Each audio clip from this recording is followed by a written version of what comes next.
Gérer une colocation à distance, surtout automatiser les locataires, les rentrées, les sorties, c'est une question qu'on peut se poser. Et pour le coup, je suis avec Pierre, que tu as du coup déjà vu sur la chaîne. Et puis là, c'était encore une fois une question qu'on se posait. Donc on investit tous les deux à distance, on automatise, donc on va vous en parler.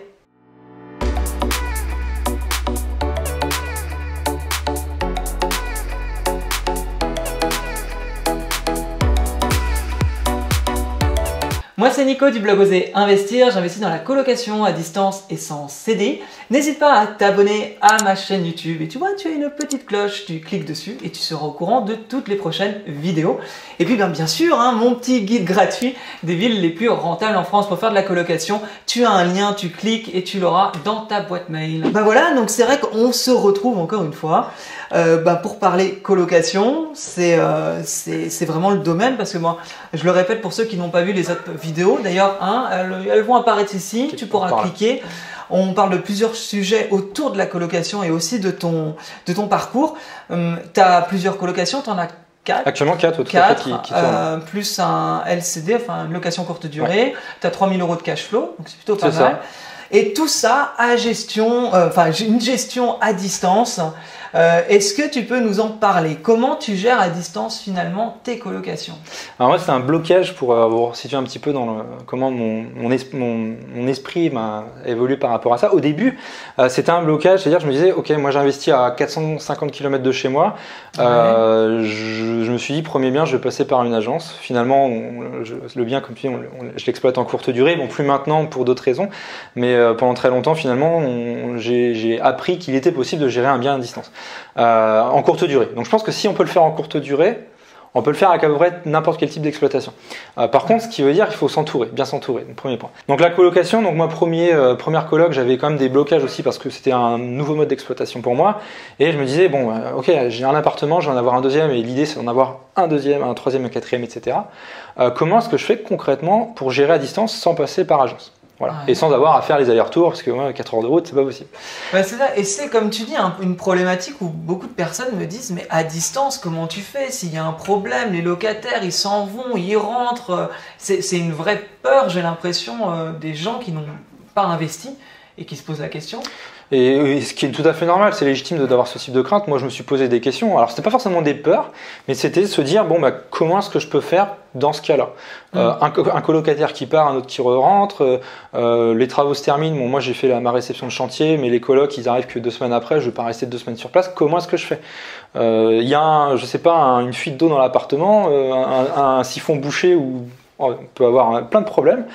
Comment est-ce qu'on fait? Ouais, c'est ça. Et en fait, en mettant en place, je te parlais de l'équipe rapidement juste avant, tu peux déjà avoir des personnes qui sont des représentants sur place. Et des personnes de confiance exactement. Que tu peux appeler facilement. Exactement, en cas de problème. Bon, ce qui a été simple, c'est que si tu veux, toutes ces problématiques-là, je les ai eues pendant l'exploitation de mon bien en courte durée. Donc voilà, j'étais pas sur place et j'avais besoin de gérer des turnovers tous les 2-3 jours. Donc forcément, moi je suis passé par une société de conciergerie qui sont développées sur ce modèle-là, de la courte durée. Donc on s'est entouré, donc ils faisaient vraiment l'intervention au niveau de la logistique sur place. Et en fait, finalement, pour ces personnes-là, accueillir des touristes ou des professionnels en déplacement ou accueillir des colocataires, les faire visiter ou les entrées ou les sorties, c'est à peu près la même chose. Ils accueillent quelqu'un sur place, ils les font rentrer, ils leur font montrer l'appartement et voilà, leur travail s'arrête là. D'un point de vue après gestion locative, c'est moi qui reprends la main parce qu'ils n'ont pas l'habilitation de le faire. Tu utilises une conciergerie? Oui, concrètement c'est ça. Donc moi je propose également du ménage dans mes colocations. C'est cette société-là qui fait comme pour la courte durée. D'accord. Donc en fait j'ai un interlocuteur que je connaissais, avec qui une relation de confiance qui s'était instaurée. Et l'idée c'est naturellement de réutiliser ce genre de personnes. Moi ça s'est fait comme ça. Après si vous ne faites pas de courte durée, rien ne vous empêche effectivement d'aller voir ce type de personnes, mais vous pouvez aussi soit recruter peut-être une femme de ménage qui pourra éventuellement faire des dépannages. Voilà, et au final, on se rend compte qu'en colocation, on a assez peu de besoin d'une présence externe pour les entrées-sorties parce que souvent, le switch peut se faire entre les colocataires directement. C'est surtout au début où on a besoin de quelqu'un. C'est ça, enfin moi au début, je sais que je reste dans l'appartement. J'y vais un week-end, je finis de le meubler et je fais une sorte de casting. Ouais, c'est ça. C'est comme ça que je vois les choses. Je vois quel groupe de personnes pourrait bien s'entendre. Ouais. Et en fonction des questions, j'ai vraiment l'impression de faire passer un casting. Alors, il faut savoir que dans mon métier de journaliste, j'ai eu l'habitude de faire ce genre de casting pour des émissions de divertissement. Et donc, rapidement, quand je vois les gens, des fois, je me dis « Ah, tiens, cette personne pourrait bien s'entendre avec un tel. » Et je crée comme ça 3 ou 4 personnes. Et effectivement, une fois qu'ils sont en place, ils s'autogèrent. Hein. Ouais. Et je leur dis de choisir... Et tu vois, tu m'as appris quelque chose que je ne savais pas, que la conciergerie, finalement, on pouvait...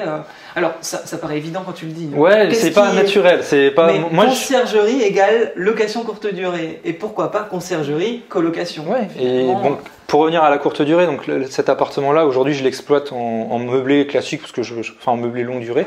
Je voulais être plus tranquille par rapport à ça. Et j'ai justement mon switch en longue durée, c'est moi qui l'ai fait parce que je voulais avoir vraiment parce que c'était un locataire pour une longue durée. Mais le jour où il repart et que je remets quelqu'un en longue durée, j'ai pas besoin de me déplacer, je peux faire intervenir cette personne-là parce qu'elle fera visiter. Après, moi, je m'occupe de gérer toute la partie administrative à distance. On va en parler, je pense, juste à la suite. Mais pas avoir de blocage par rapport à ça. Et finalement, il y a des personnes qui sont habituées et habilitées à faire ce type de prestations. Vous pouvez tout à fait confier sur des prestations sur de la colocation. Par contre, elles ne pourront pas faire signer des baux à vos places, faire des états des lieux et de mettre leur cachet dessus. Comment tu marches sur le côté état des lieux du coup, toi? En fait, en colocation, c'est plus simple parce que comme on disait, il y a toujours quelqu'un dans la colocation. C'est rare d'avoir toutes ces chambres qui sont plus disponibles. Donc généralement, ce que je fais quand j'ai quelqu'un qui part, donc il me notifie de son départ, préavis d'1 mois. Je lui dis rapidement, écoutez, si vous avez des choses à me signaler, signalez-le moi, je l'indique au formulaire d'état des lieux et voilà. Généralement, ça se passe très bien et en fait, ce que je fais, c'est que je demande à ce que la personne, quand elle s'en va, le jour où elle s'en va, si la personne qui prend la suite n'est pas dispo, si c'est, on va dire, elle est dispo, c'est super, c'est on va dire ce qu'on appelle un turnover synchrone. C'est-à-dire que ça se fait en même temps et les gens, ils sont en même temps, elles check et il ne peut pas y avoir de problème. Donc ça, c'est le cas le plus simple. Moi, finalement, j'avais pas grand-chose à faire, à part à faire les 2 formulaires de sortie et d'entrée. Et dans le cas où il y a peut-être 2-3 jours, et des fois j'aime bien quand il y a 2-3 jours faire intervenir l'équipe de ménage pour remettre la chambre, refaire un nettoyage complet, remettre les draps propres, etc. Il se passe 2-3 jours et là ce que je fais généralement c'est que je demande à la personne qui part de me prendre des photos de la chambre et des pièces communes dans tous les angles. Comme ça moi je vois ok, ça me permet d'avoir un œil. Et la personne qui rentre, elle me fait son retour. Et honnêtement, j'ai jamais eu de soucis, mais si ça venait à arriver, moi je rends pas la caution, enfin le dépôt de garantie, je le rends pas tout de suite quand la personne est partie. J'attends généralement. En fait, c'est souvent la conciergerie qui quand même fait le ménage qui va checker. Donc, un regard externe.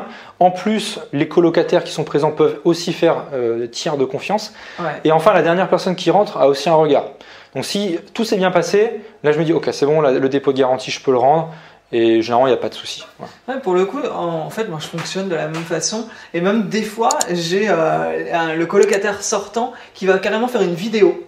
Ça m'est arrivé une fois sur Facebook, sur Messenger, FaceTime. Tout en vidéo et qui m'a envoyé la vidéo en mode regardez, tout est nickel, je vous assure, vous pouvez me rendre ma caution. Alors, bon, c'est vrai que quand quelqu'un commence à tout filmer, tu te doutes bien qu'il n'a pas fait de conneries dans l'appartement. Ça se verrait, pas de gros trucs en tout cas. Et effectivement, c'est vrai que tu as raison sur le fait que la personne qui rentre, qui elle va signer un état des lieux, a envie d'être sûre que tout est ok. Tout est ok. Donc ça s'autogère en fait.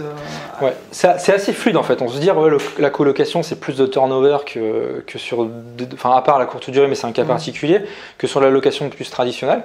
Mais le fait qu'il y ait toujours quelqu'un, déjà ça permet en termes de logistique ça facilite. Et si vous passez par une société tierce type conciergerie, ça rajoute encore de la facilité. Et au niveau du bail, tu fais comment?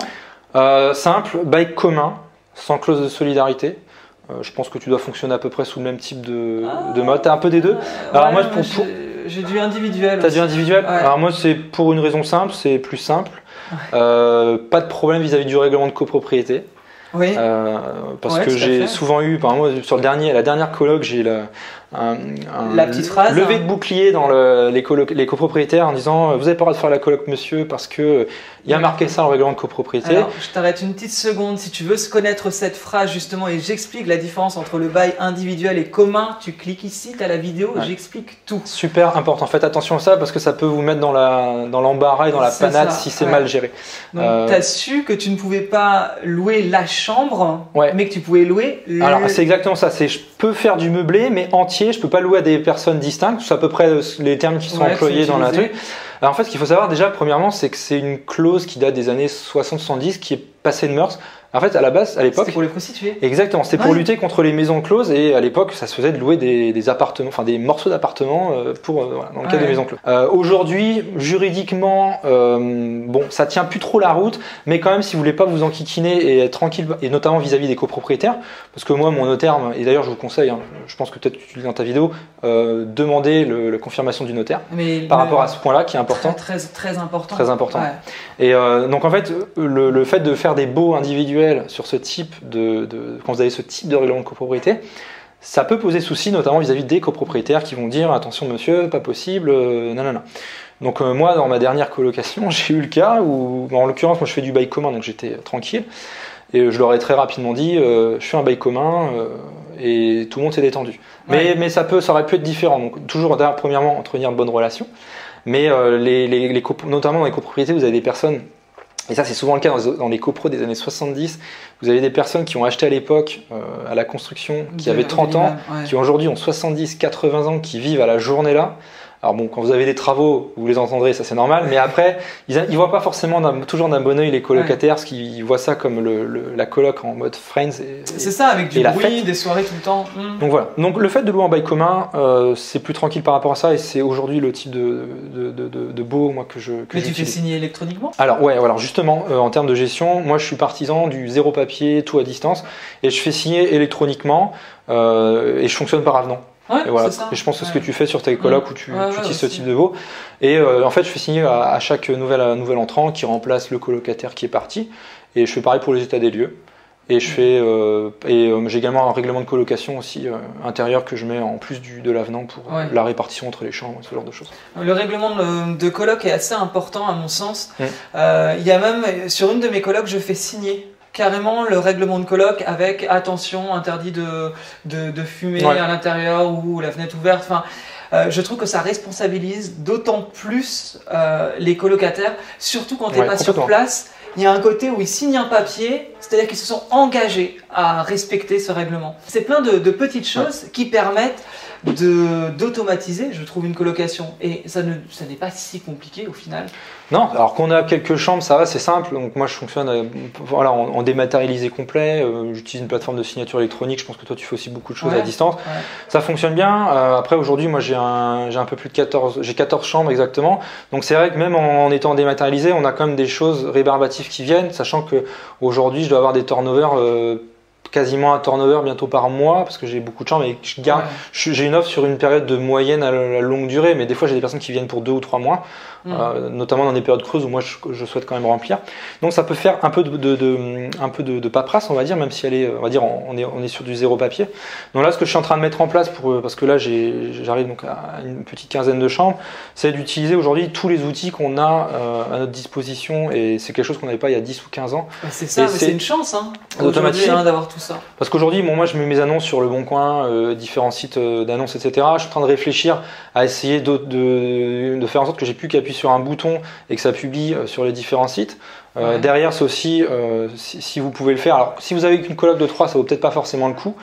Mais c'est de finalement voir vos candidats ou les colocataires, finalement comme quand vous avez des prospects sur une entreprise, vous le faites arriver, et l'idée c'est de les qualifier au plus tôt et finalement de n'avoir à faire des opérations manuelles que quand ça a vraiment une importance pour vous, où vous pouvez apporter une valeur ajoutée. Typiquement, les appeler, super important. Moi j'aime bien avoir un entretien téléphonique avant les visites. Des fois je le fais après, ça dépend, mais j'aime bien avoir quand même, si j'ai pas l'occasion de voir la personne, et finalement sur mes... faire marcher ton intuition. Ouais, alors déjà le feeling qui est super important, après vous pouvez faire une visio.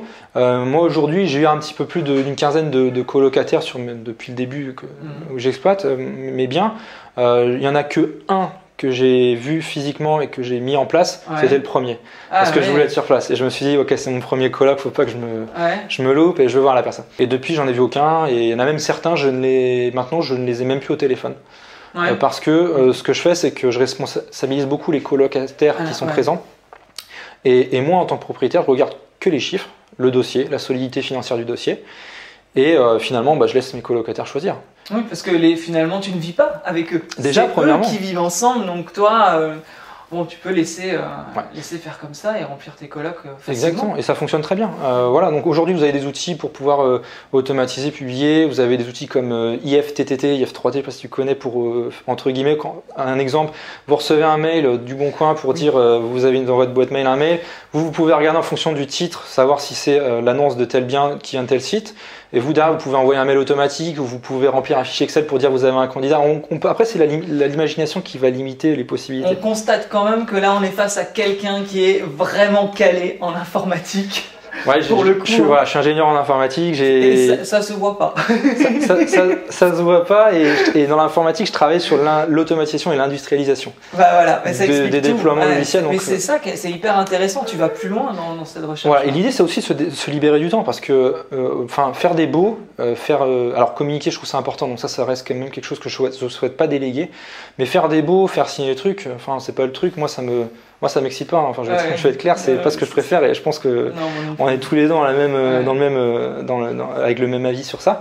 Et vous avez aujourd'hui des outils pour vous permettre de faire ça. Et après, derrière, et vous y viendrez. Et je vous souhaite, si vous souhaitez percer sur le mode d'exploitation de la colocation et de vous industrialiser et de faire du volume.